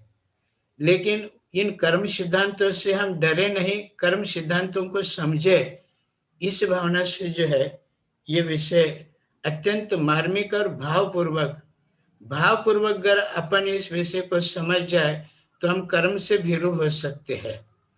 बाह्य निमित्त से तो भीरू होने वाले सभी जीव है, लेकिन कर्म सिद्धांत को समझ करके उससे भीरू अगर अपन हो जाए तो हम बाह्य निमित्तों से प्रभावित नहीं हो सकते, क्योंकि नियम सार ग्रंथ में आया है कर्तव्य जीव बलियाओ कर्तव्य कर्म बलियाओ। ये आपके इस गाथा का मर्म था। और आपने ये भी कहा अप्पामेव सत्तु अप्पामेव मित्रम जम किंच विकज्जम अप्पा खलु पैठीनम। ये भी आपसे मैंने सुना और पढ़ा है। गुरुदेव सच में ये विषय मेरे अंतरंग तक पहुंच जाए, मेरे आत्मा तक, मेरे आत्म प्रदेश तक, मेरे भाव अविभाग शक्ति तक पहुंच जाए, ये मैं भावना करता हूँ। क्योंकि इससे अच्छा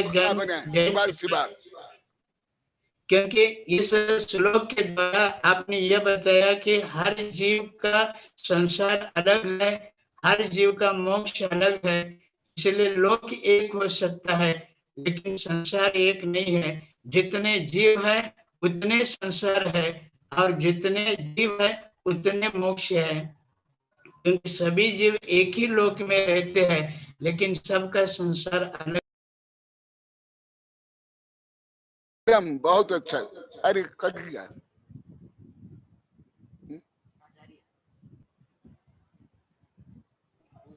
गुरुदेव विद्यानंद जी, गुरुदेव आपकी आवाज नहीं आ रही है।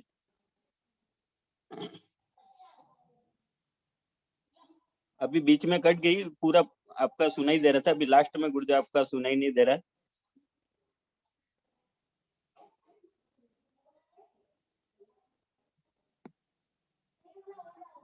शायद गुरुदेव डिस्कनेक्ट हो गया है। एक शैलेंद्र जी भट्ट करके हैंड राइस है, शैलेंद्र जी भट्ट करके हैंड राइस है, वो अपना वीडियो ऑन करें। चलो मैं सबसे पहले गुरुदेव के चरणों में नमस्ते और समस्त संतों के गुरुदेव की ईश्वर की प्रेरणा से हम गुरुदेव के दर्शन के लिए आए हैं। और आज इनका हमने स्वाध्याय सुना और इससे हमने कर्म को किस प्रकार से पवित्र करें और कर्म के आधार पर मनुष्य को किस तरह आगे बढ़ना चाहिए, उस पे उन्होंने जो विस्तार से वर्णन किया है।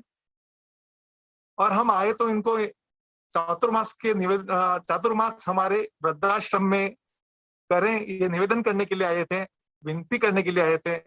और आपके इस श्रीमुख से इस प्रकार की वाणी को सुनकर आज हमें बहुत ही गर्व का अनुभव हो रहा है कि आप जैसे संत अगर इस विश्व में रहेंगे तो सारे विश्व में इस प्रकार की जो आपदा आ रही है, कोरोना महामारी, ये चक्रवात वैसे होते, ये सभी चक्रवातों कैसे मुक्ति मिल सकती है भारत में और विश्व में शांति स्थापित हो सकती है।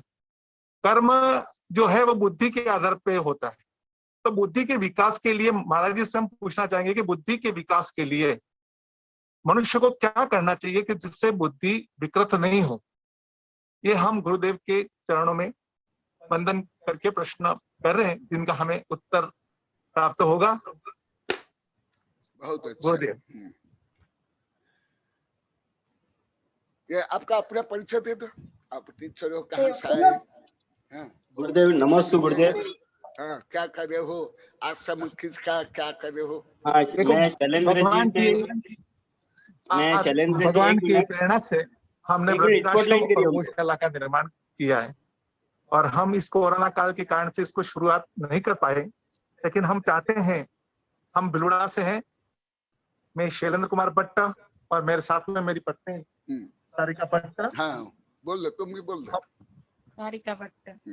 हम दोनों मिलकर एक जीवन का एक उद्देश्य था कि लोगों की सेवा करें, जो बड़े बुजुर्ग हों, जिनका कोई करने वाला नहीं हो, वो हमें बेटा मानकर हम उनकी सेवा करें। इस पुनीत कार्य में अगर गुरुदेव का भी आशीर्वाद और आप सभी संतों का आशीर्वाद मिल जाएगा तो ये नेक कार्य जल्दी से पूर्ण हो जाएगा, बिना स्वार्थ से, बिना लोभ से, बिना लालच से। बिल्कुल बिल्कुल।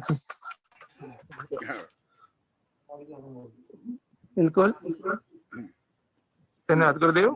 आप गुरुदेव के चरणों में मेरा प्रश्न, बुद्धि के विकास के लिए किस प्रकार मनुष्य को अपना आचरण करना चाहिए? ये विषय भी यहाँ वेबिनार में भी विभिन्न प्रकरण में बता दिया गया, परंतु इनकी भावना, भक्ति और जिज्ञासा का आना संक्षेप में बताता हूं।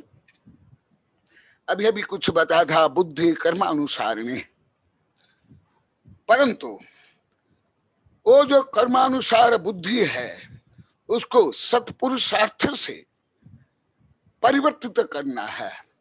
यही तो सम्यक ज्ञान, यही तो सद्विद्या, यही तो आत्मविद्या, यही तो आत्मकल्याण है।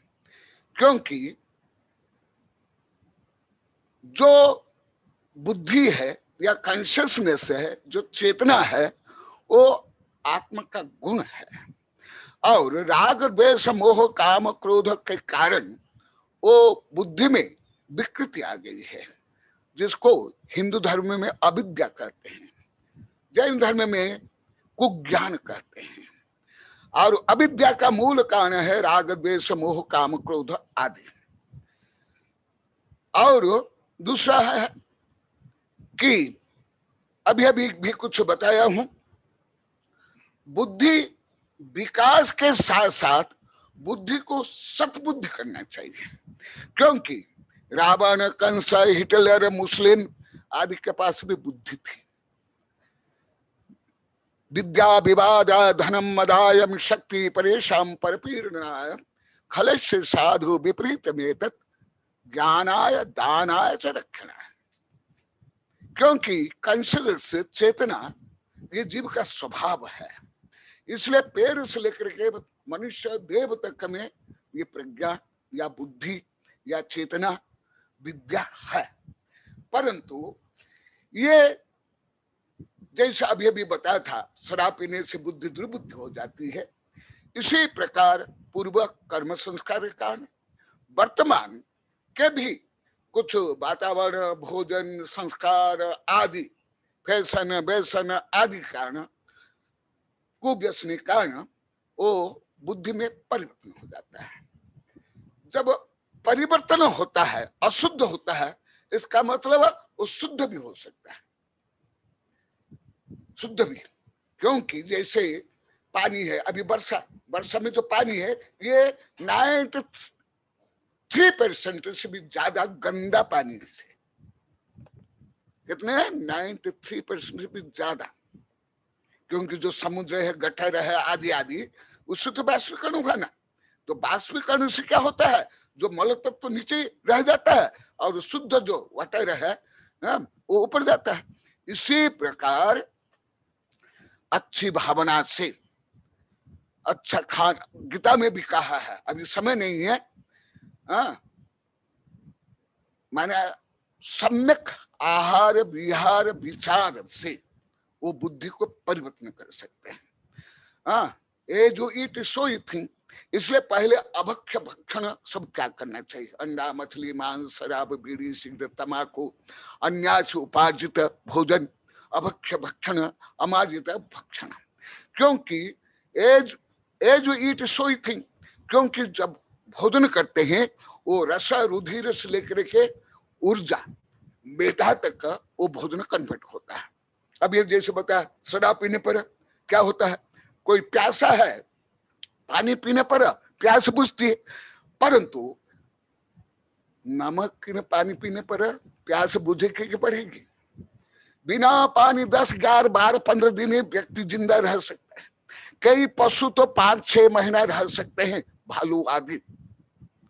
परंतु मनुष्य यदि प्यासा है और खारा पानी पी लिया तो क्या होगा, और प्यास बढ़ेगी। जो 14-15 दिन में बिना पानी से मरने वाला था, 1-2 दिन में मर जाएगा, डिहाइड्रेशन हो जाएगा और नमक खींच लेगा। इसी प्रकार जो भाव में, व्यवहार में, खान पान में दूषित तत्व है उसको हटाना पहले। विद्या विवाद, जैसे विद्या प्राप्त करके बाद विवाद करना, लड़ाई झगड़ा करना, फैसला वैसना करना, अहंकार करना, ये इसका मल है। विद्या, विद्या को मल बनाने में, अविद्या को विद्या बनाने में कारण ये सब। धन मद, धन प्राप्त करके मद हो जाता है और शक्ति प्राप्त करके दूसरों को कष्ट देते हैं। इसके विपरीत क्या है? ज्ञान, विद्या प्राप्त करके ज्ञानार्जन। विद्या ददाति विनय, विनयात जाति पात्रता, पात्रता धर्म अपनति, धनत धन तत्व सुख।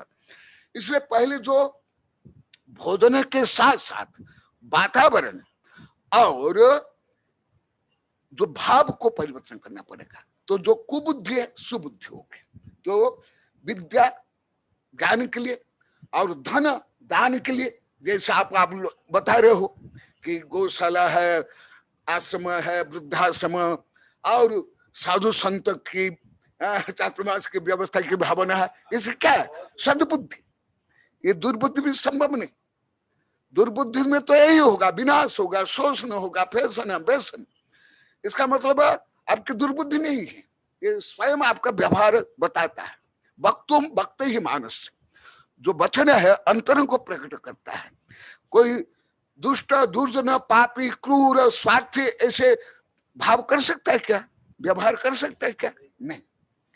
और शक्ति परिषा परम्परा, और शक्ति दूसरों को कष्ट देना, और जो शक्ति है सही शक्ति है दूसरों की सेवा करना। ये तो सार्वभौम विषय बता दिया।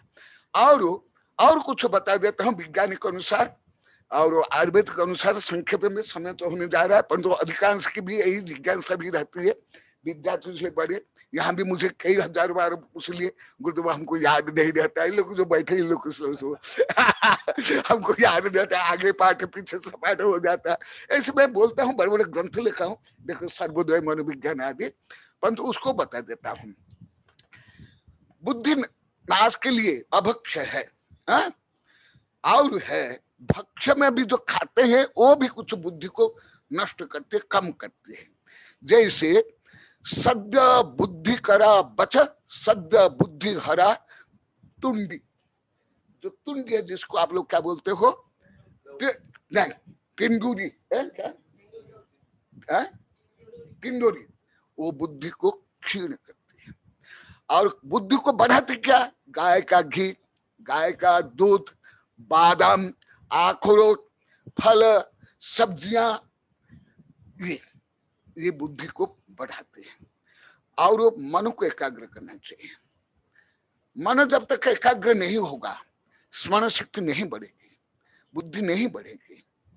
इसलिए मन को एकाग्र करने के लिए जैसे लड़ाई झगड़ा, पर निंदा, पर प्रपंच, ये सब से दूर रहना पड़ेगा। समता में और मौन में रहना पड़ेगा। और कुछ त्राटक ध्यान करना चाहिए। त्राटक, कोई निश्चित दीपक शिखा या स्टार है या कोई पेड़ है, उसको एकाग्रता से देखना, या नाक को देखना, या श्वास को देखना, ये भी। और कुछ मंत्र भी जाप करना चाहिए। इसके लोग जो मंत्र भी है। और सही दिनचर्या करनी चाहिए, क्योंकि शरीर में बड़ी क्लॉक है। बड़ी क्लॉक एक नहीं है। पहले एक मानते थे वैज्ञानिक, अभी मानते हर सेल में बड़ी क्लॉक है, बड़ी क्लॉक है।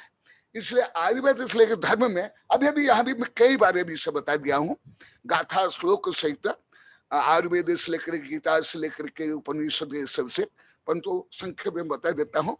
बड़ी क्लॉक है।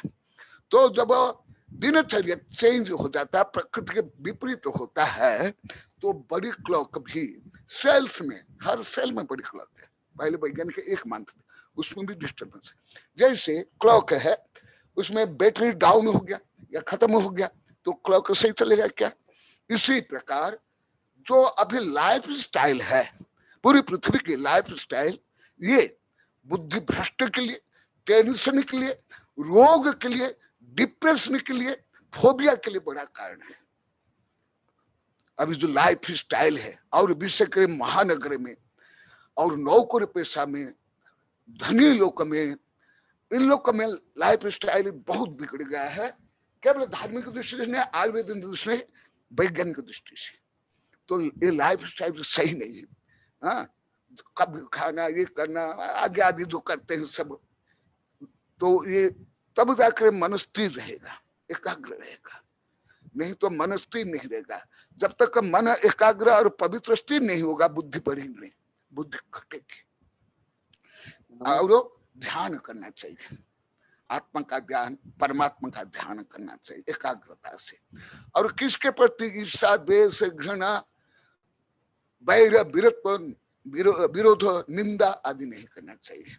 इससे पाप बंद होता है और बेड हार्मोन से श्राव होते हैं, तंत्रिका तंत्र इसलिए ब्रेन वीक हो जाते हैं, दुर्बल हो जाते हैं। हाँ, इसलिए ये सबसे दूर होना चाहिए।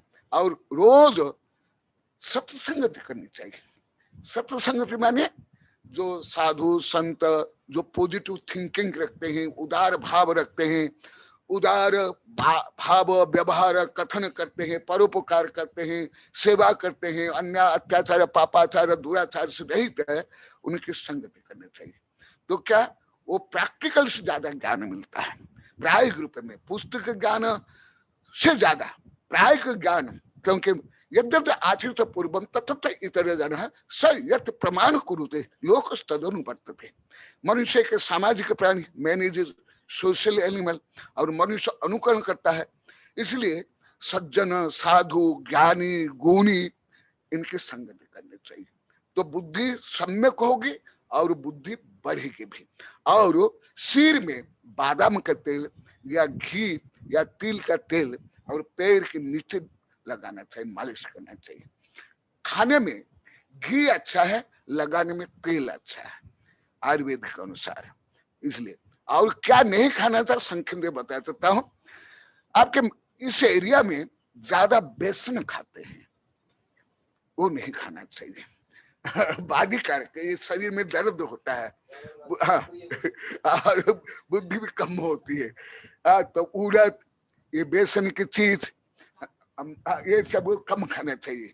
और वो हरी सब्जी, फल, वो भी प्राकृतिक ऋतु अनुकूल फल ज्यादा खाना चाहिए। उसमें विटामिन भी है, कई तत्व है, मिनरल्स है, और ब्रेन के लिए जो चाहिए वो सब है। तो रात को भिगा हुआ बादाम, अखरोट, किशमिश ये खाना चाहिए। और ये जो तेल से और मिर्ची, जो लाल मिर्ची, इससे जो तला हुआ भुना नहीं खाना चाहिए। घी का तो खाना चाहिए। घी का मतलब घी माने घी, जिससे घी बढ़े उसको घी कहते हैं। पहले मेडिकल साइंस गलत मानता था, मेरी शिष्या भी गलत मानते थे कि घी खाने से ये हो जाएगा, पेट बढ़ जाएगा, कोलेस्ट्रॉल होगा।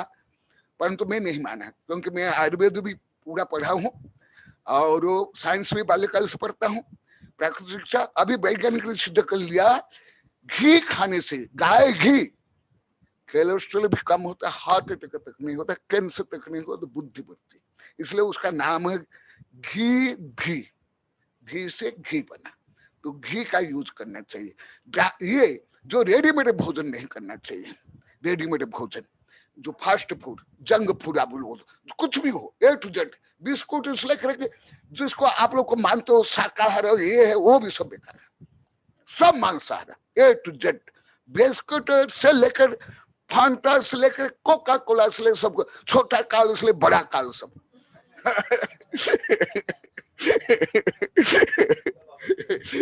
तो ऐसे बहुत उपाय है। और आप चाहे तो मैं ग्रंथ ही ग्रंथ दे दूंगा। हाँ, समय हो गया। नमस्ते गुरुदेव। हाँ गुरुदेव, मैं शैलेंद्र जी भट्ट, जिन्होंने आज आपके समक्ष वर्षा योग का निवेदन किया। गुरुदेव, एक वर्ष की उन्होंने जो निवेदन किया वो भी एक बहुत बड़ा पुण्य है। एक तरह, हाँ, जैसे आहार दान, औषध दान, अभय दान, ज्ञान दान, चारों प्रकार के दान, वो भी पूरे वर्षा योग का।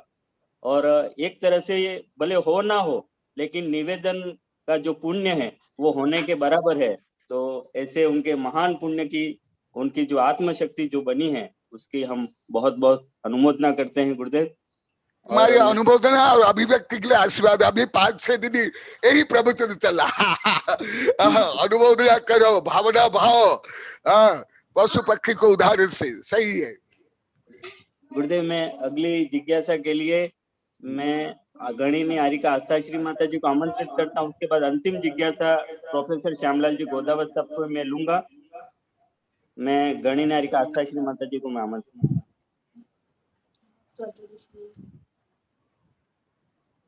नमोस्तु आचार्य श्री, नमोस्तु आचार्य श्री।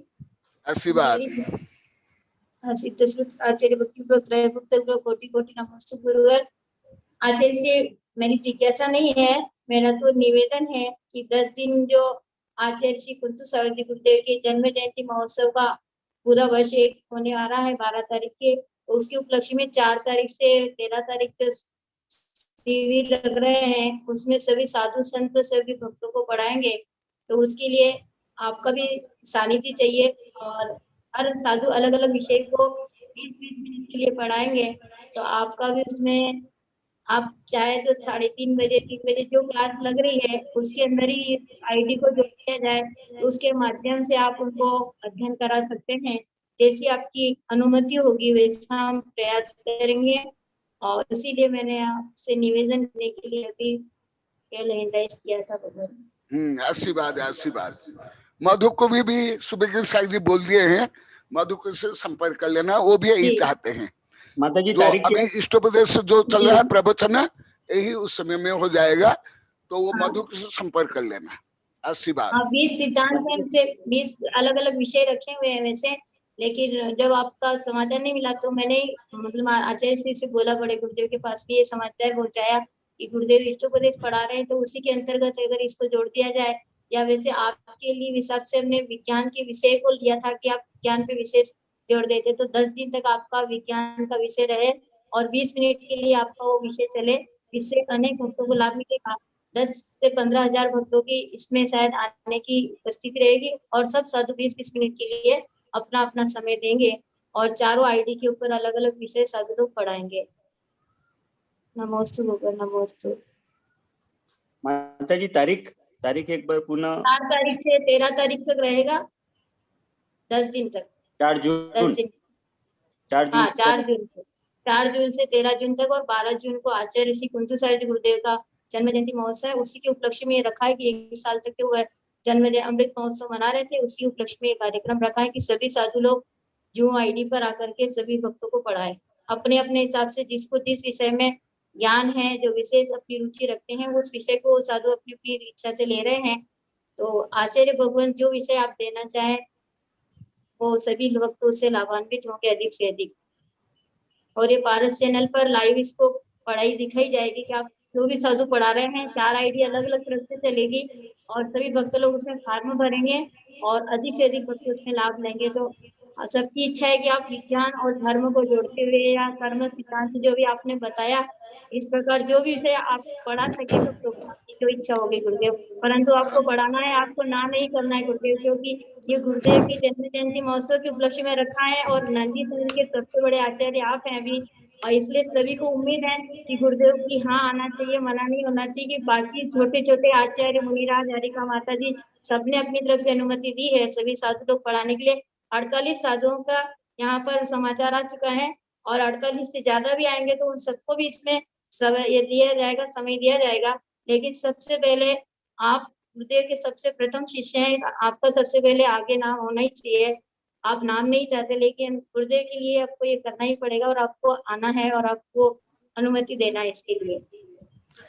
परंतु क्या समय मेरे पास एक कम है, और इस सूक्ष्म विषय धर्म को विज्ञान को लेकर बोलना ये कम समय में उसका सही प्रतिपादन नहीं हो पाता है। ये भी आप जो पढ़ा रहे हैं इसी में आप उसको इंक्लूड कर लेंगे तो भी चलेगा। एक मोबाइल दूसरा इधर से मतलब वर्ण है, गर्व है, जो भी बच्चे हैं तो उसको जोड़ लेंगे 20 मिनट के अंदर। उस विषय को आप थोड़ा सा विशेष लेकर के कि जो महोत्सव चल रहा है, गुरुदेव की इच्छा है कि हम सभी साधु लोग आकर के ज्ञान अपनी तरफ से दे।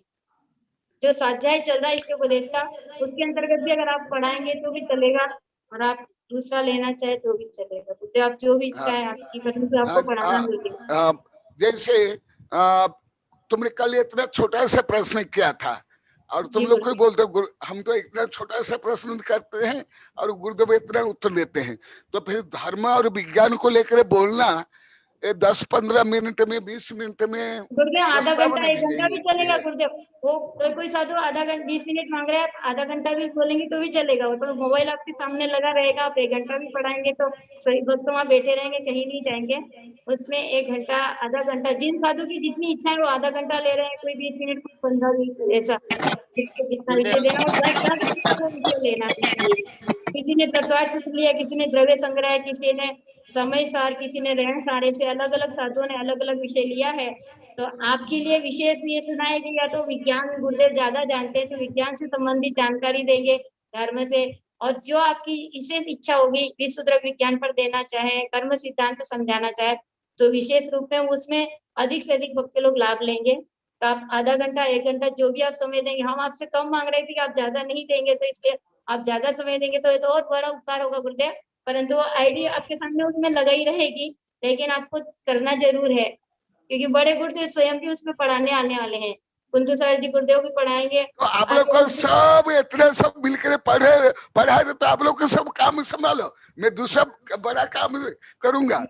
जैसे हमारे शिष्य लोग अभी अंतरराष्ट्रीय कार्यक्रम कर रहे हैं, दिगंबर सत्यम्बर साधु ऐसे वैज्ञानिक शिष्य, तो ये भी हो जाएगा।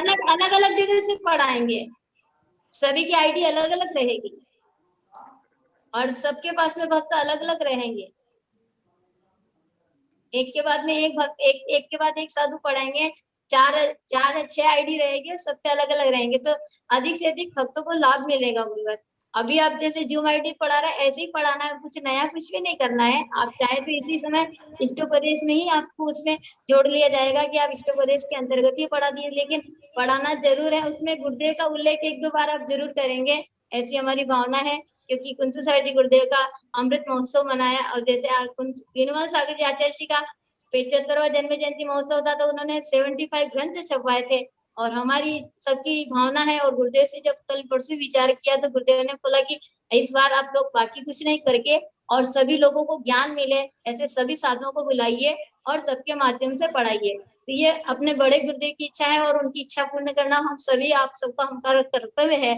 तो इस भावना को ध्यान में रखते हुए गुरुदेव आप सबसे बड़े तो सबसे पहले तो आपको आगे होना पड़ेगा, इसलिए आपकी अनुमति और आपका आशीर्वाद चाहिए। नहीं आचार्य ऋषि की तो भावना कार्य अभी पूरी पृथ्वी में वही काम चल रहा है, आचार्य ऋषियों के आशीर्वाद और भावना के कारण। तो इसलिए अभी पूरा निर्णय लेने के बाद और समय टाइम टेबल निश्चित होने के बाद किस समय में क्या विषय बोलना है, कितना विषय फिर मैं जो टाइम आप गुरुदेव आपका इष्टोपदेश का है उसी में हम जोड़ देते हैं, अलग से कुछ नहीं करेंगे। गुरुदेव को समाचार दे देंगे कि गुरुदेव का स्वाध्याय 3:30 बजे शुरू होता है, उसी में आपका नाम जोड़ देते हैं। बस उसी समय आप जो भी पढ़ाना चाहेंगे मिल जाएगा, अलग से नहीं चाहिए गुरुदेव के चरणों में नमस्ते। आप 3:30 बजे तो रोज वेबिनार चल ही रहा है और अभी लॉकडाउन है, जब तक ये चलता ही रहेगा तो सभी भक्त अधिक से अधिक लाभान्वित हो सके, ये भावना है गुरुदेव की। और आपकी भी वही भावना है कि सभी भक्त लोग जुड़ सके और सभी को धर्म जैन धर्म का विषय ज्ञान हो। तो आप 3:30 बजे जो इष्टोपदेश पढ़ा रहे हैं हम उसमें आपका नाम ये कर देते कि गुरुदेव 3:30 बजे उसी में जुड़े। नमोस्तु आचार्य, नमोस्तु आचार्य। भगवान नमस्तु गुरुदेव। गुरुदेव कुंतु सागर जी गुरुदेव के विश्वविद्यालय के आप उसके कुलाधिपति हो गुरुदेव, और इसमें गुरुदेव जो ये वेबिनार चलेगा तो उसमें एक डिवाइस और लग जाएगा। जैसे ये जन्म 3 से प्रसारण होगा तो उसमें एक जो कुंतु सागर जी गुरुदेव का जो शिविर रहेगा तो वही आप जो पढ़ा रहे हो गुरुदेव वही की वही उसमें भी प्रसारित होगा। लेकिन इस समय हमारे सबसे वरिष्ठ और ज्येष्ठ संत जिन्होंने इतने कोहिनूर इतने सूर्य के समान तेजस्वी रत्न कनकनंदी जी गुरुदेव, देवनंदी जी, पद्मनंदी जी जैसे गुरुदेव, गुप्तीनंद जी, विद्यानंद जी गुरुदेव जैसे रत्नों को दिया है तो गुरुदेव उनके जन्म जयंती के उपलक्ष्य में ये कार्यक्रम है गुरुदेव। तो उसमें निश्चित आपके होने से कुंतु सागर जी गुरुदेव रूपी समोशरण की शोभा निश्चित चमकेगी, बढ़ेगी गुरुदेव। तो पूरी जो व्यवस्था है हम करेंगे गुरुदेव, इसमें अलग से कुछ नहीं करना गुरुदेव। एक डिवाइस उसमें जोड़ा जाएगा और एक जन्म 3 से चलेगा गुरुदेव। तो गुरुदेव आपकी अनुमति मिले और अच्छा ये आयोजन रहे ऐसी कामना। अपना अंतिम जिज्ञासा के लिए प्रोफेसर श्यामलाल जी गोदावत साहब को मैं आमंत्रित करता हूँ, वे अपनी जिज्ञासा। देखो समय हो गया है, प्रश्न बड़ा है इसलिए कल लेंगे इस प्रश्न को।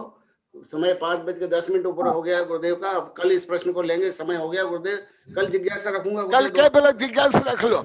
हाँ, कल मैं जिज्ञासा रखूंगा आपसे। नहीं, अभी जिज्ञासा रख लो, कल तैयार होकर सब आएंगे, नोटबुक पेन लेकर के, बुद्धि लेकर के, लैपटॉप लेकर के, मोबाइल लेकर के, और विषय का आंसर उसको जोड़ूंगा। हाँ, एक बार जिज्ञासा बोल दो। गुरुदेव, जिज्ञासा मेरी ये है कि निगोद से लेकर के और सिद्ध अवस्था तक जीव जो है, जब तक कर्म की निद्रा नहीं करता है, तब तक वो कर्म से और जीव की शक्ति से संघर्ष करता रहता है, जैसा कि कल भी अपन ने बात की। तो इसके दरमियान आत्मा को की जो स्वानुभूति है, उसकी स्वतंत्रता तो सिद्धों को ही रहती है। तो उस आत्मा की स्वानुभूति की स्वतंत्रता का लेवल कैसे रहेगा? निगोद में जो है आत्मा की स्वानुभूति का लेवल क्या है, मिथ्यात्व में स्वानुभूति का लेवल क्या है, सम्यक में क्या है, फिर एक देश में क्या क्या सम्यक है, फिर जो है आपके सराग चारित्र में क्या उसका है, 10वें गुण स्थान से लेकर के सहयोग केवली तक। तो उसमें जो सारी स्वानुभूति का जो लेवल है अलग अलग, उस लेवल के ऊपर मैम गुरुदेव विस्तार से इसकी व्याख्या आपके मुखारबिंद से सुनना चाहते हैं, ऐसी हमारी भावना है गुरुदेव। थोड़ा सा सूक्ष्म रूप से आपने पहले बताया, पर इसको विस्तार रूप से गुरुदेव कल आप इसको पूरा लेवल बताना, क्योंकि मुझे इसके ऊपर कुछ तैयारी करनी है और कुछ बोलना है इसके ऊपर। इसलिए मैं आप के माध्यम से, आपके मुखारबिंद से सुन करके और एक इसके ऊपर तैयारी, मैं एक नोट बनाना चाह रहा हूँ। तो इसलिए मुझे आपका आशीर्वाद चाहिए, तो इससे मेरे ज्ञान का क्षेत्रफल बढ़ेगा। नमोस्तु भगवान, नमोस्तु। और भी 2-3 खतरनाक प्रश्न है गुरुदेव जो कल रखूंगा मैं। और खतरनाक प्रश्न है गुरुदेव बहुत, जो शराब के ऊपर बताया आपने, शराब का बोतल के ऊपर बताया, उसके ऊपर एक खतरनाक प्रश्न कल पूछने वाला हूँ गुरुदेव मैं। नमस्ते।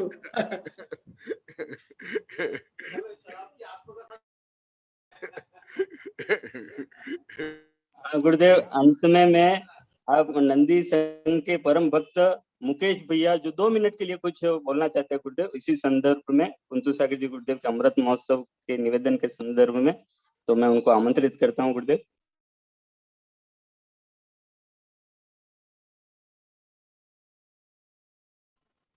नमोस्तु गुरुदेव। आशीर्वाद गुरुदेव, जो 10 दिवसीय गुरुदेव, महाराज जी आवाज हो रही है मेरी? कट के आ रही है आपकी आवाज। दूर से बोलिए, ठीक से स्थिर होकर दूर से बोलिए। गुरुदेव, जो 10 दिवसीय शिविर लग रहे हैं, अगर उस समोषण में आप गंधर्व रूप में नहीं रहेंगे तो वो समोषण अधूरा रहेगा। और आपसे जो नित्य पढ़ते हैं, आपके शिष्य हैं, वैज्ञानिक है, जो साधु संत हैं, वो तो आपसे लंबे दीर्घ काल से परिचित है, लेकिन जो अब हमारे जैसे नवयुवक हैं जो अभी शिविर में शामिल होंगे, तो आपका पिछले 25-27 वर्ष से मेवाड़ वगैरह में रहने से उन सभी प्रांतों में नहीं जाने की वजह से सबसे सब लोग आपसे परिचित नहीं है और आपके ज्ञान से अनभिज्ञ हैं।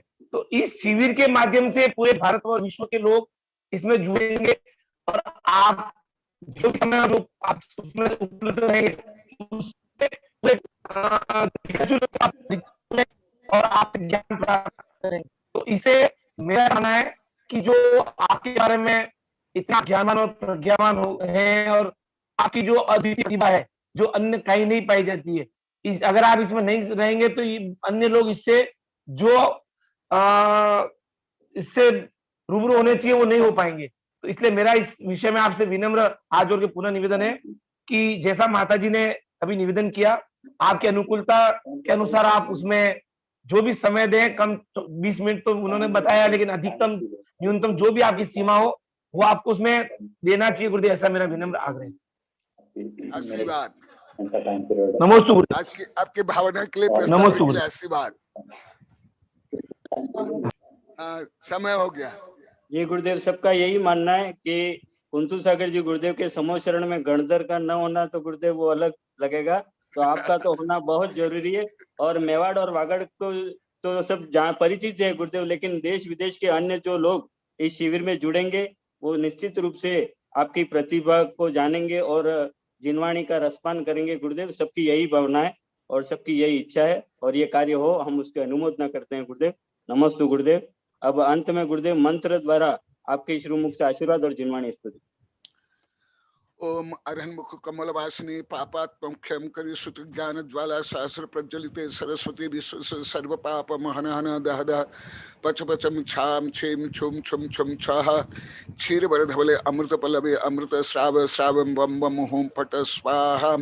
ओम नमो आम सैपत्तानम, ओम नमो जलो सैपत्तानम, ओम नमो खिलो सैपत्तानम, ओम नमो सब्बो सैपत्तानम साहा।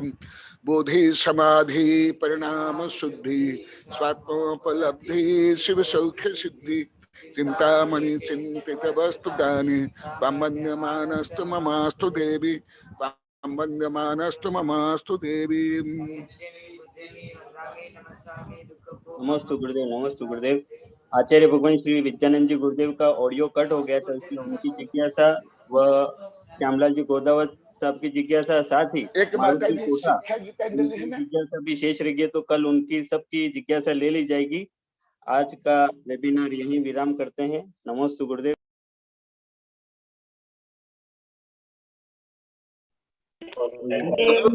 नमोस्तु गुरुदेव, नमोस्तु नमस्ते गुरुदेव, नमस्ते गुरुदेव, नमस्ते।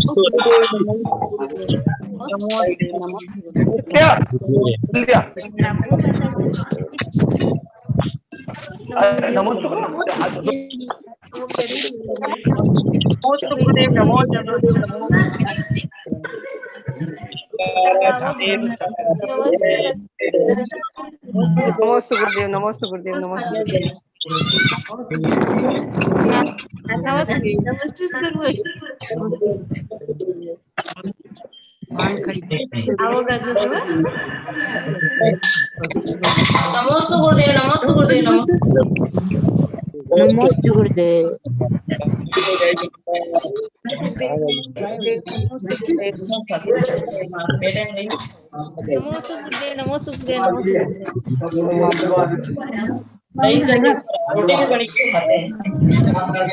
आगे मतलब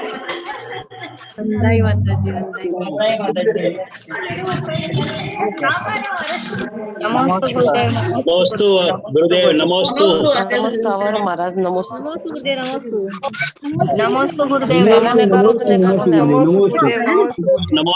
गुरुदेव, नमस्ते गुरुदेव, नमस्ते गुरुदेव, नमस्ते गुरुदेव, नमस्ते गुरुदेव,